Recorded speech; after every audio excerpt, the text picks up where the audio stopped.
ಒಂದಾನೊಂದು ಕಾಲದಲ್ಲಿ ಲಿಯೋ ಎಂಬ ದಯಾಳು ಮನುಷ್ಯನು ದಟ್ಟವಾದ ಕಾಡಿನ ಹತ್ತಿರ ವಾಸಿಸುತ್ತಿದ್ದನು. ಒಂದು ಮಧ್ಯಾಹ್ನ ಅವನು ಕಾಡಿನಲ್ಲಿ ನಡೆಯುತ್ತಿರುವಾಗ ಗಿಡಗಳ ನಡುವೆ ಏನೋ ಸಿಕ್ಕಿ ಹಾಕಿಕೊಂಡ ಶಬ್ದ ಕೇಳಿಸಿತು. ಅಲ್ಲಿ ಹೋಗಿ ನೋಡಿದಾಗ ಒಂದು ಸುಂದರವಾದ ನವಿಲು ಮುಳ್ಳಿನ ಪೊದೆಯಲ್ಲಿ ಸಿಲುಕಿಕೊಂಡಿತ್ತು. ಅದರ ಸುಂದರವಾದ ಗರಿಗಳು ಮುಳ್ಳುಗಳಲ್ಲಿ ಸಿಕ್ಕಿಬಿದ್ದು ಹೊರಬರಲು ಸಾಧ್ಯವಾಗುತ್ತಿರಲಿಲ್ಲ.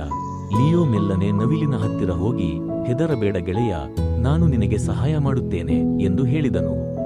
ತನ್ನ ಕೈಗಳಿಗೆ ಮುಳ್ಳು ಚುಚ್ಚಿದರೂ ಲೆಕ್ಕಿಸದೆ ಲಿಯೋ ಬಹಳ ತಾಳ್ಮೆಯಿಂದ ನವಿಲಿನ ಒಂದೊಂದು ಗರಿಯನ್ನು ಮುಳ್ಳಿನಿಂದ ಬಿಡಿಸಿದನು. ಬಿಡುಗಡೆಯಾದ ನವಿಲು ಸಂತೋಷದಿಂದ ತನ್ನ ಗರಿಗಳನ್ನು ಬಿಡಿಸಿ ಲಿಯೋನಿಗೆ ಧನ್ಯವಾದ ತಿಳಿಸಿ ಕಾಡಿನೊಳಗೆ ಮಾಯವಾಯಿತು. ಕೆಲವು ದಿನಗಳ ನಂತರ ಲಿಯೋ ಕಾಡಿನಲ್ಲಿ ದಾರಿ ತಪ್ಪಿದನು.